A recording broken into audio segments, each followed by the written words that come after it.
रोज कुएं से पानी भरना, शिव जी को चढ़ाना, जल पीना।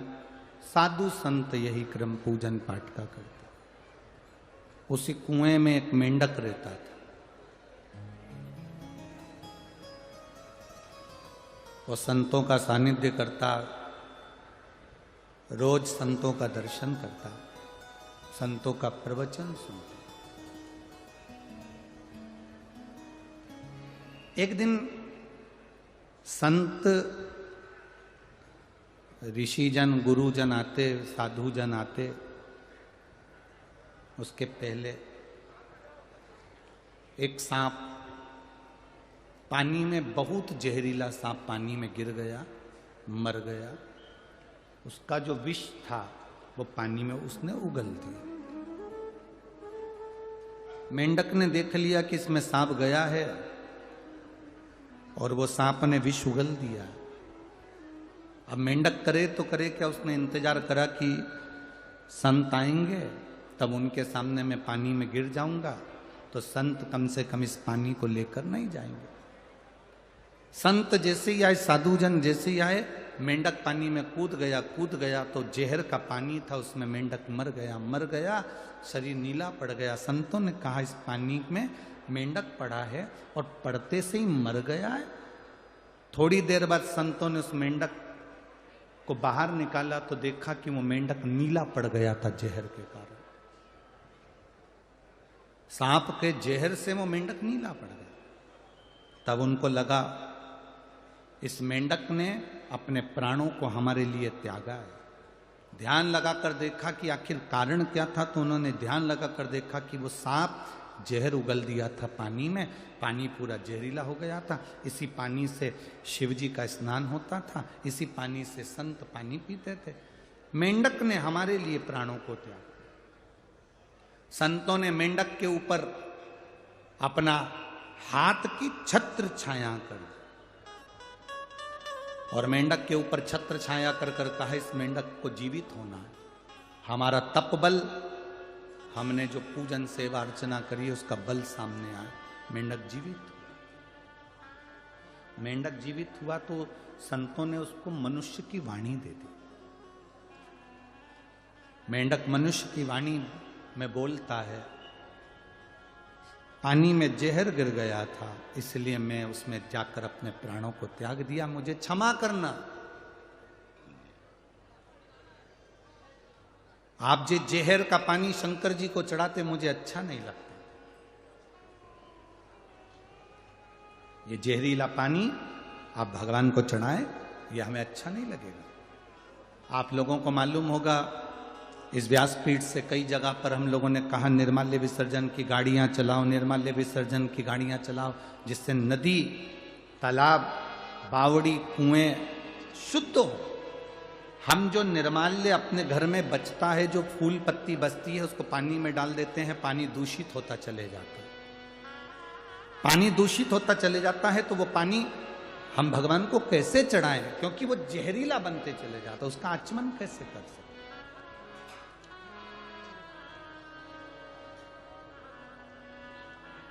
आपको कथाओं के माध्यम से कहा कि अपने घर से एक लोटा जल ले जाया करो, शिव जी को जल चढ़ाया करो, क्योंकि तुमको मालूम है तुम्हारे घर का जल कितना शुद्ध है। हम दूसरी जगह का पानी उठाकर महादेव को चढ़ा रहे हैं, वो पानी में कितना क्या विष मिला है, क्या मिला है, हमको अंदाजा नहीं है। वो कितना दूषित है ये हमको अंदाजा नहीं है। आप में से कोई माता ऐसी है जो भगवान को दूषित जल देती होगी, बेकार पानी देती होगी, कहीं खड्डे का गंदा पानी भरकर चढ़ा देती होगी? कोई नहीं है ना।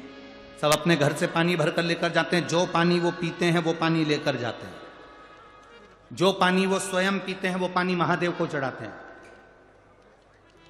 पशुपतिनाथ का व्रत तो यहां तक कहता है कि बाजार से मिठाई लाकर पशुपति व्रत नहीं किया जाता। बोलो सही है कि गलत है? घर में खीर बना लो, घर में सीरा बना लो, हलवा बना लो, घर में मीठा चावल बना लो, घर में तुम जो बनाना हो बनाओ, पर घर में बनाओ। इतना शिव जी की पूजन में शुद्धता का ध्यान स्मरण रहता है। तो हम कहते हैं कि घर से जल लेकर जाओ। जैसे मेंढक ने कहा पानी अशुद्ध हो गया था, उसको शुद्ध कैसे करें, इसलिए मैंने प्राण किया।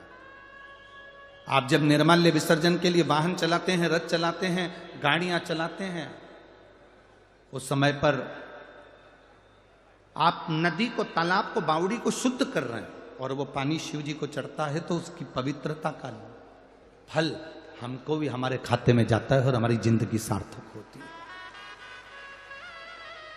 अब मनुष्य की वाणी मिल गई। संतों ने कहा तुमने हमारे प्राण बचाए हैं, महादेव की सेवा के लिए तुमने जल को बचाया, मांगो तुम्हें क्या चाहिए। उस मेंढक ने हाथ जोड़कर कहा मैं क्या मांगू, बस आपका दर्शन हो गया, इससे बढ़कर और क्या चाहिए, इससे बढ़कर और क्या चाहिए। आप अपना घर छोड़ छोड़ कर दूर दूर से आके यहां धूलिया नगर में शिव महापुराण की कथा सुन रहे हो। कोई नासिक में कथा होगी तो कथा सुनने के लिए नासिक वाले वहां पहुंचेंगे। मां गोदावरी के तट पर कुंभ का जहां मेला भराता है पंचवटी में, जिस नासिक में साधु संत सन्यासी तपस्वी साधक उपासक 33 कोटि देवी देवता, जिस नासिक में, जिस पंचवटी में स्वयं राम गोदावरी का स्नान करने के लिए तरसते हैं, ऐसी पंचवटी में हमें शिव पुराण की कथा गंगा रूपी मिल जाए, इससे बढ़कर और क्या चाहिए।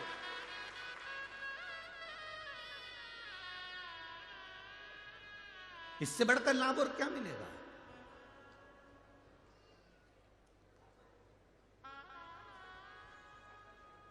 महाराज शिव महापुराण की कथा कह रहे, भगवान शंकर की कथा वर्णन कर रहे, शिव कथा कर रहे।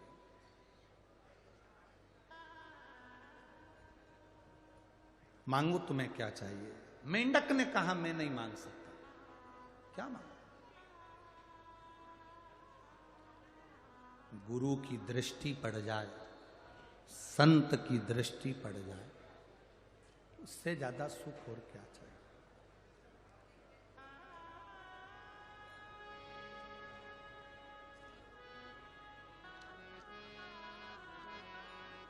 अब संतों ने कहा मांगना तो पड़ेगा, क्योंकि किसी गुरु का जब दर्शन होता है तुम नहीं भी मांगते तो परमात्मा खुद दे देता है। असली गुरु का यदि दर्शन हुआ है, असली गुरु का यदि दर्शन करा है, तुम नहीं भी मांगोगे तो भी वो दे देगा। आप ना मांगे तो भी वो देगा।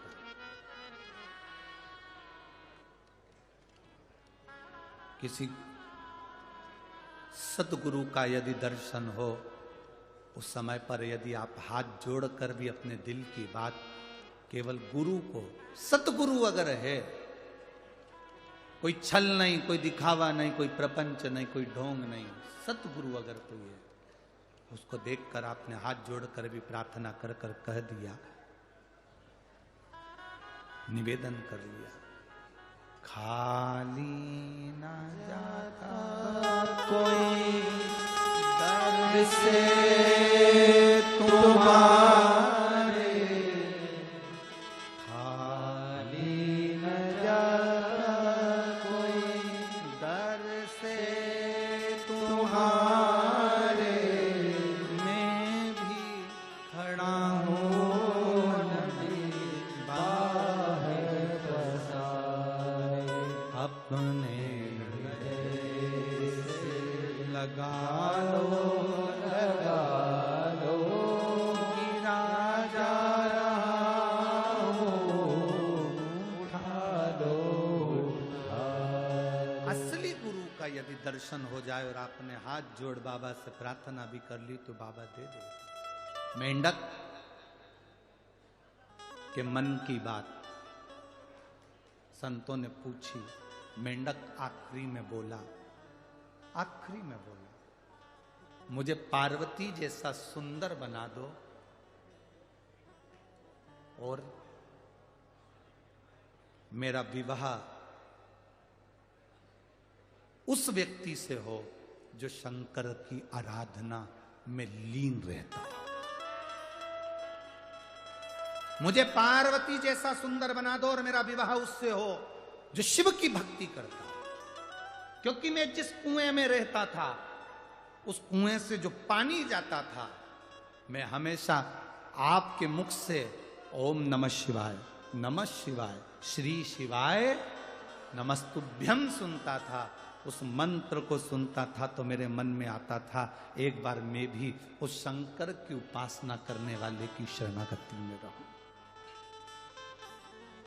संतों ने आशीर्वाद दे दिया, हम तुम्हें वर देते हैं कि तुम सुंदर होगे, स्त्री के रूप में होगे और तुम्हारा विवाह एक ऐसे राजा से होगा जो शिव की आराधना में लगा रहता है। उस मेंढक ने एक छोटी सी कन्या का रूप ले लिया, जिसको मायासुर ने देख लिया। मायासुर की संतान नहीं थी तो उस कन्या को ले आया। कन्या का ध्यान लगाकर एक दिन मायासुर बैठा था कि यह कन्या किसकी है, तो उसके ध्यान में आया कि ये तो पूर्व जन्म में मंदोक थी। मंदोक संस्कृत में मेंढक को कहते, ये पूर्व समय में मंदोक थी। मंदोक को संस्कृत में, मेंढक को संस्कृत में मंदोक कहा गया, ये मंदोक। तो मायासुर ने, मैदानव ने अपनी बेटी का नाम मंदोक, जो मेंढक को कहा जाता था, उसको मंदोदरी रख दिया। क्या नाम रखा? मंदोदरी। वो मंदोदरी का विवाह शंकर भगवान की आराधना करने वाले लंकाधिपति रावण से हो गया, जो शिव की आराधना में डूबा, जो शिव की भक्ति में डूबा हुआ। भगवान शंकर की आराधना में जो हर पल, हर घड़ी, हर क्षण निश्चित रूप से डूबा रहता है, वो शिव की आराधना करने वाले से इसका विवाह।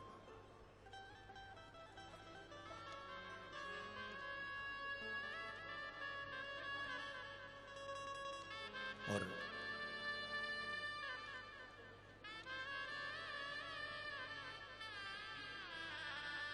वो रावण की भक्ति थी।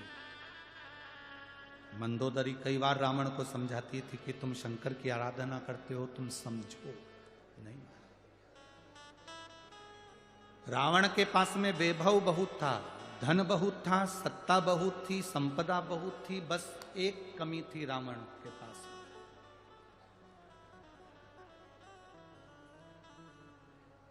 रावण के पास में एक चीज की कमी थी। क्या कमी थी रावण के पास में?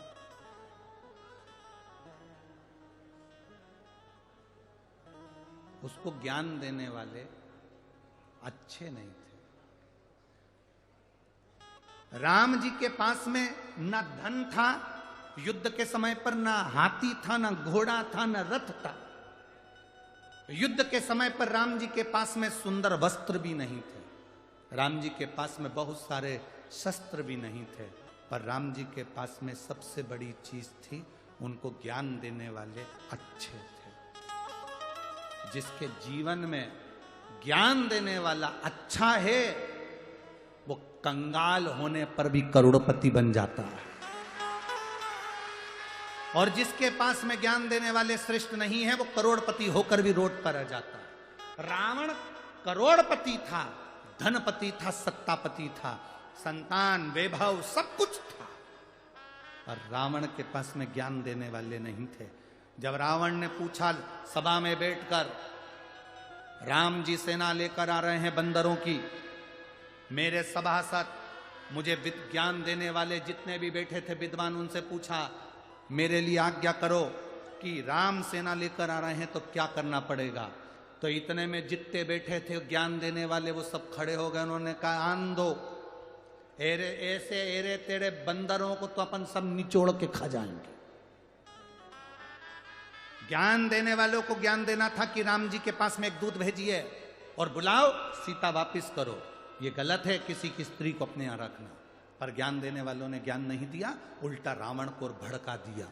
कई कई लोग ऐसे होते हैं जब बहुत विषम परिस्थिति होती है राजनीतिक उठापटक में या प्रशासनिक उठापटक में, लोग बहुत सारे ज्ञान देने आ जाते हैं। अरे वो तुम्हारे लिए ऐसा बोल रहा था, वो तुम्हारे लिए वैसा बोल रहा था, उसने ऐसा कर दिया, उसने वैसा कर दिया। उफान मत लाना दूध में, रत्ती भर का भी। जितनी नम्रता से जिंदगी जी सकते हो उतनी नम्रता से चलना। रावण को ज्ञान देने वाले श्रेष्ठ नहीं थे, इसलिए रावण का पूरा कुल डूब गया। राम जी के पास में ज्ञान देने वाले थे। उन्होंने पूछा ये समुद्र रास्ता नहीं दे रहा, क्या करें? तो किसी ने कहा कि एक काम करो, समुद्र के लिए बाण छोड़ देते हैं। भगवान इतने में जामवंत बोला, इतने में हनुमान जी बोले, क्यों छोड़ना, बाण छोड़ेंगे समुद्र के जीव मर जाएंगे, रहने दो। शंकर जी की पूजन करते हैं, शंकर जी जो आज्ञा देंगे वो करेंगे। शिव जी की स्थापना करी, रामेश्वर धाम की स्थापना करी, पूजन चालू करी। पूजन करिए तो भगवान शंकर ने ज्ञान दिया, तुम्हारे पास में नल नील हैं, राम नाम लिख के पत्थर फेंकेंगे, वो तैर जाएंगे, पार उतर जाओगे। सहज